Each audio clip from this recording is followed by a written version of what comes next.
The Sami are by tradition reindeer herders that have lived as nomads. Everything revolved around the reindeer. The food, the children, the stories, everything. Herders were working so in tandem with nature that they could interpret the Arctic to the rest of the world. The Sami people had their own voice and their own way to tell the world who they were.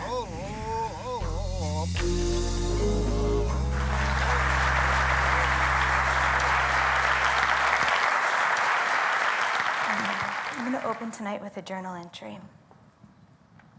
November 2010, reindeer herd separation, Lusatjatsa, Norway. I'm not ready to leave this place. The longer I stay, the more it suits me. The land is like a magnet. A person can either repel or connect to this landscape.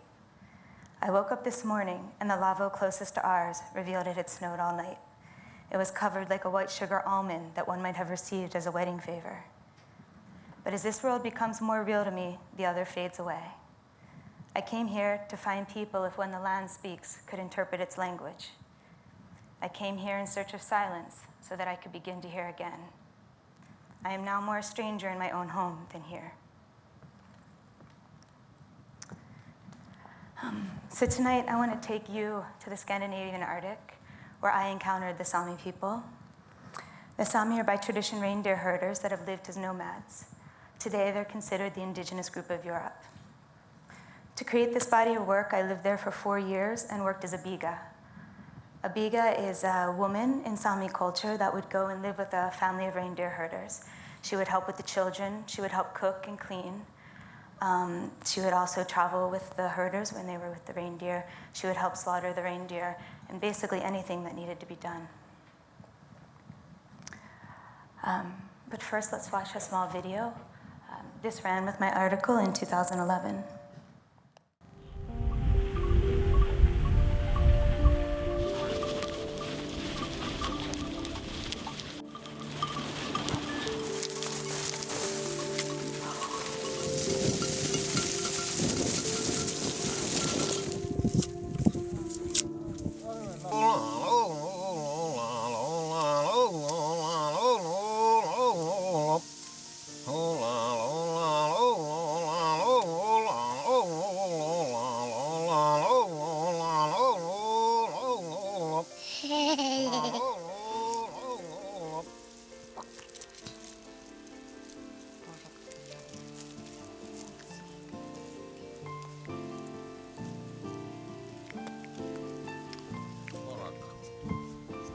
Porukka pohti kalti maalalle karasta la tuotta.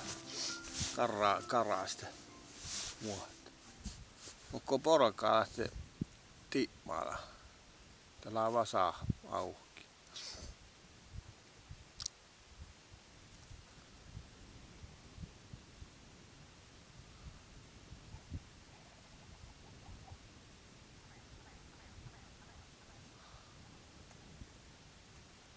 Joo, ei mun täällä tietän sauluun. Lämpö lähdettä voikin vähän voinnasta.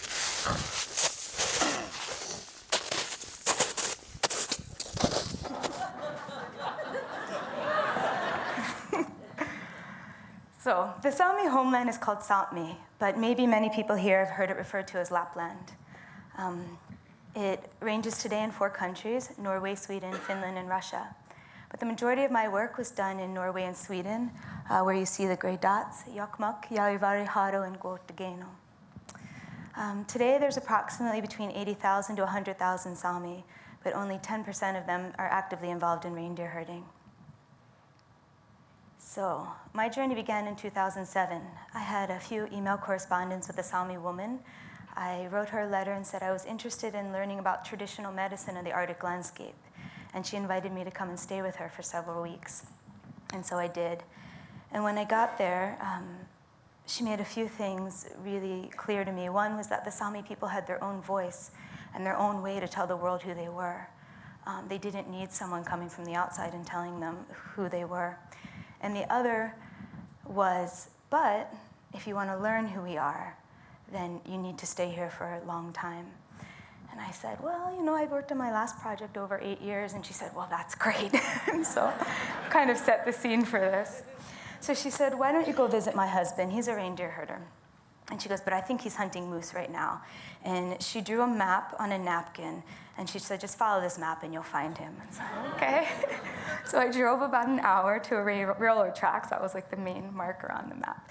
I drove to the railroad tracks and put on my backpack and parked the car, put on the backpack, and I walked another 3 miles until I found this house. And to me, this house was the middle of nowhere. And this is Arnold, and he's slicing dried reindeer meat at the table. But this was the first thing I noticed on the wall. There was just this picture, and I really had no idea what it was and what was happening. And I would truly have no idea of the deep significance of this event for another year and a half. But it was the only thing on the wall, so I figured intuitively it must be important.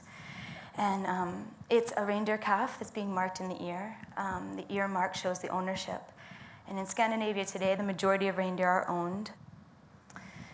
And at that time, I didn't speak Sami language, and Arl didn't speak English, so we had to find ways to communicate.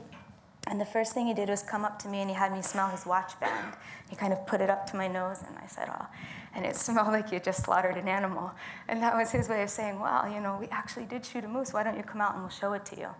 I said, okay. So we walked up, and I followed, and this is what I saw. And I said, oh, finally, like, I feel really comfortable. This is what I came to look for. And instantly just made some gestures, and he was with his nephew, and they were telling me to collect some wood to see if I could build a fire. And so that, again, set the stage that not only would I be here for an extended period of time, but that I would be needing to make myself useful.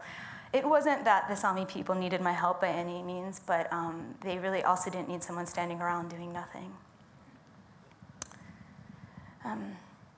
About a year later, I followed Arnold to his summer grounds, and this is the calf marking. And this is one of the most important times in the Sami herding year, as it projects the prosperity of the herd for the families for the years to come. And what's happening here is you see the female reindeers running in circles. The herders are watching their ear marks, and they'll watch as the calves following, and then they'll lasso those calves and mark the ears. And that's how this continues, this tradition. And that fall, I followed Arl's daughter, Suna. This is during the fall slaughter. And I took notice of a few of the women were collecting the blood after the reindeers were slaughtered, and they'd sit there and stir it for about an hour. And I asked her what they were doing. She said, we collect the blood. We can either dry it or we'll freeze it, and this will be later used in cooking. And when I began to work as a biga, this is one of the first things I did was learn how to cook. I cooked many dishes with blood, but my favorite was blood pancakes.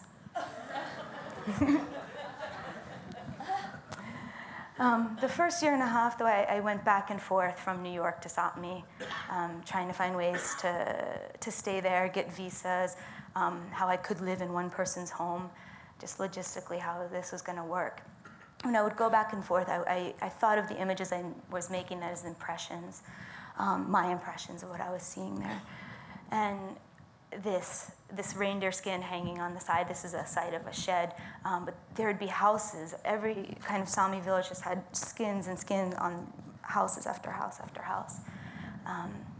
And I'd later find out that these skins could be sold, but also they could be used on the snowmobiles to kind of keep warm. They'd wrap around the snowmobiles, or they'd put them on the floor of the lava, which was that first structure you saw in the first slide that I showed. And this is Lila, the woman that invited me, with Suna, her daughter. And of course, I was taken by the visual beauty of their traditional dress, which is called a gokti. But in time, I learned that it had deeper significance. The gokti would tell an outsider exactly where they were coming from, what village they were coming from. But even more so, it could tell you what family they belonged to. And if you really knew what you were doing and you looked close enough, you could tell who sewed the gokti. I later learned that if a Sami miner got in trouble, if a picture went in the newspaper, no part of the gokti could be shown as well as the face. It would be like identifying the person. And this is Elili. She's the niece of Arnold and Lila. She's from Jokkmokk, and she's a reindeer herder. I was struck by this luminescent quality she had, but I was also taken by her scarf, and I had no idea if it was Swedish or Sami. And she said to me, oh, of course it's Sami. And she said, we wear it on our traditional gakti, but when we're in our street clothes, and I call it street clothes, she didn't call them that, but when we wear it in our everyday clothes, it's called Sami inspired.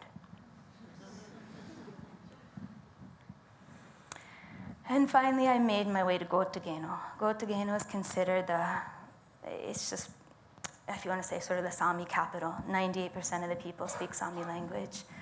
And Lila took me there to meet her extended relatives. And this is where I ended up meeting Niels Pater and Ingrid Gaup. And it was them that I worked for as the biga.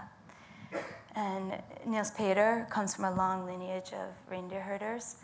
And it was from him that I could finally begin to get answers about my initial question, were there people that could interpret nature's landscape?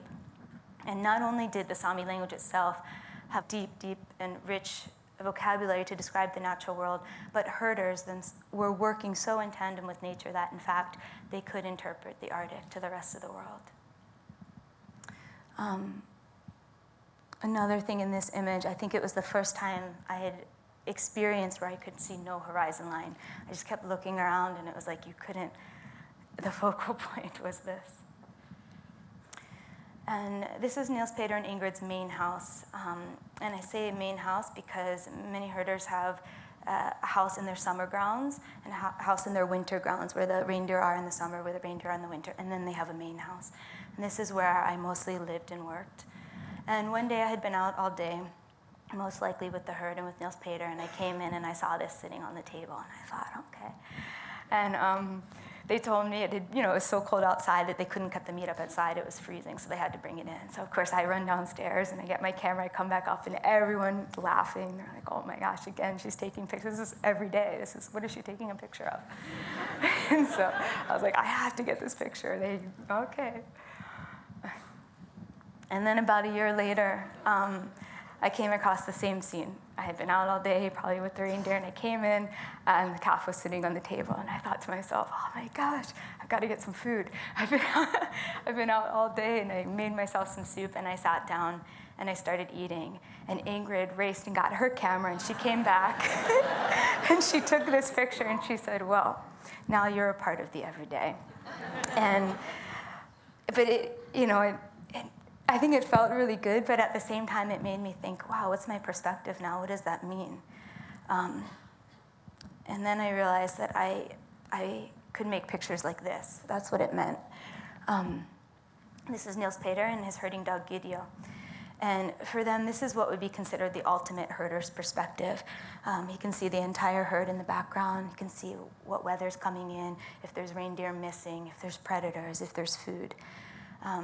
But 3 years before, I wanted to be as close as possible to the reindeer. I wanted to be as close as possible to the people. I wanted to capture their face. I would never have taken a picture like this. And also, probably I wouldn't have been in a position to be here to see this. And as I studied more and learned more about Sami artwork, when a herder would paint a herding scene, it would always be from this vantage point. And the lavo again. Many herders today use the lavo when they're actually out with the reindeer. And by this time, I decided I had to learn Sami language.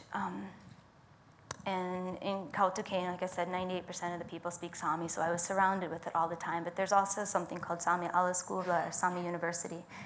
And I took a 7-month immersion course. And Sami were put in boarding schools, and many generations lost their language. So this school kind of gives this back to the generations that have lost it. But I also took it, and finally, I could sit in a lavo like this. And this is when I began to understand the history and learn about the culture, because grandparents, extended family, aunts, uncles, children were all sitting in this lavo and telling stories in Sami and drinking coffee and eating dried reindeer meat. And they weren't being translated into English, and if they were, they really lost the significance. So finally, I could hear and feel these stories. And this is Mattis Gaup. It's Niels Pater's brother, and they work with their herds together. And for me, pictures like this are important because I didn't take very many of them. A lot of my work is kind of silent and still and more reflections on the moments. But it would be a real disservice to take away what hard work reindeer herding is. It's all year long. There's no vacations. If a herder takes vacations, it's usually to visit extended family members and help them with their herd. They're often working in -30, -40, -50. It's not a lot of money. This is a lifestyle. One side note, I was at a family party, and this guy, Matis, walks in. His entire face is frostbite. It's just brown and kind of peeling away. And nobody blinked, it's just me. I was like, wow. It was just came in. He'd been out with the reindeer for a few weeks. So, and one spring I got to follow the Galps on their spring migration. The spring migration is probably about 200 to 250 kilometer trek from the winter grazing grounds north to the summer grazing grounds. It can take anywhere from a few days or a few weeks depending on the weather. And in this situation, the weather would get a little bit bad, so they would stop. Sometimes they would pitch the lava and we could sit for 15 or 20 hours, or sometimes they just take a break like this for an hour and go to sleep.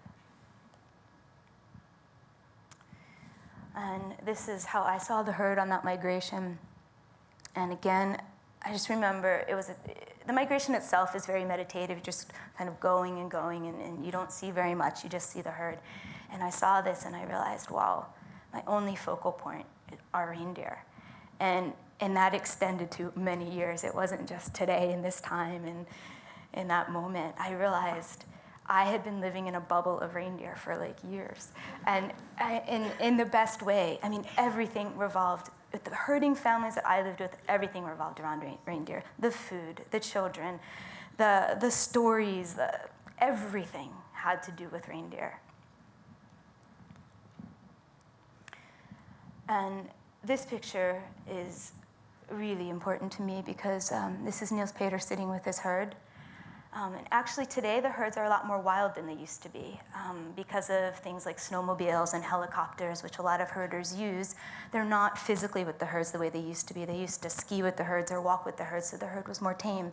So for him to sit and have the herd kind of circling around him, it means he's been with his herd every single day. And then he sat there and he began to yoik. And yoik is that sort of throaty chant you heard in the video I showed at the beginning. And the yoik it's very special to the Sami. It's a way to pay reverence to a person, place, or thing. And he sat down and he began to yoik his wife, which means he's evoking her presence in the herd. And this is his wife, Ingrid. And she took me under her wing when I was there. And she showed me what a woman's role was in a reindeer herding family. And the role is to be the heart and soul of the family. And that's what she was.